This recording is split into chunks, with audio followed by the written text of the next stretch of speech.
আজকে চলে এসেছি কি রান্না করব সেটা দেখানোর জন্য। আজকে রান্না করব এই যে কচুরমুখী, কচুর গাঁটি আমরা তো যেটা বলেন না কেন জানি না, তবে আমরা কচুরমুখী অথবা গাঁটি বলি।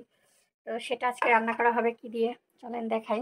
মাছ, আর এই হচ্ছে তেলাপিয়া মাছ, এই হচ্ছে কচুরমুখী, এগুলো হচ্ছে কাঁচা লঙ্কা, পাকা লঙ্কা, লবণ, মাছে হলুদ লাগায়ে ঝাঁকিয়ে ঝাঁকিয়ে ঝাঁকানাকা করে এটাকে হলুদ লাগানো হচ্ছে।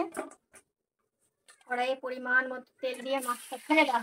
মাছগুলোকে সুন্দর করে ভেজে নিতে হবে, কারণ মাছ ভেজে না নিলে খেতে মজা লাগে না। সুন্দর করে ভেজে নিয়ে তারপরে রান্না করলে খাইতে অনেক বেশি মজা লাগে।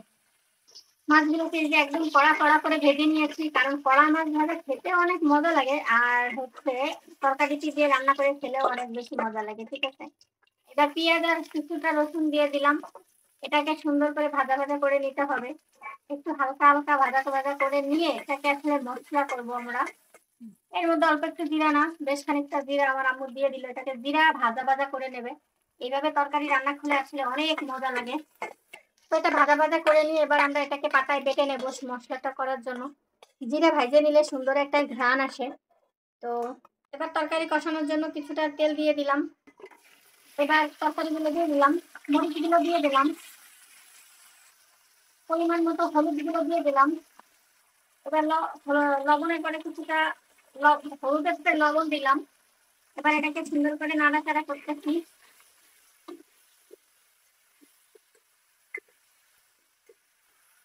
এবার হচ্ছে তরকারিটা পানি দিয়ে দিলাম।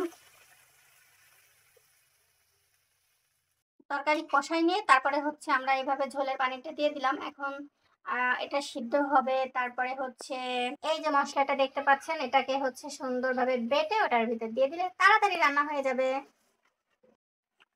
আম্মু হচ্ছে ঝোলেরতে পানি তুলে তুলে নিয়ে এখানে দিয়ে মশলা বাটতে পারি।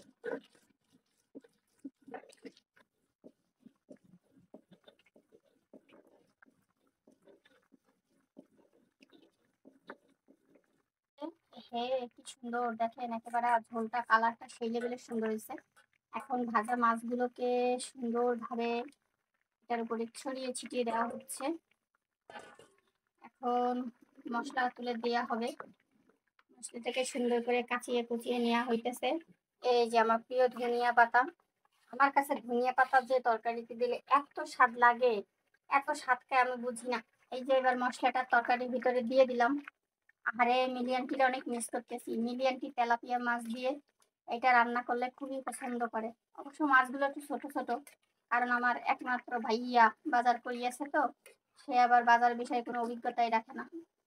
তারে মনে হয় কইছে যে ছোট হইলেও ভালো আছে, সে নিয়ে চলে আসে। যাই হোক, আইনে যে দেশে আর এই মুহূর্তে যে খাইতে পারতেছি, এটাই হচ্ছে আল্লাহর কাছে কোটি কোটি শুক্রিয়া। এইটা হইল ব্যাপার।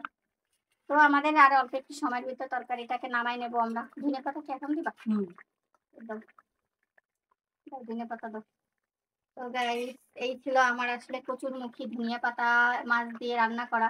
তো আপনাদের কাছে কেমন লাগলো অবশ্যই একটু জানায়েন।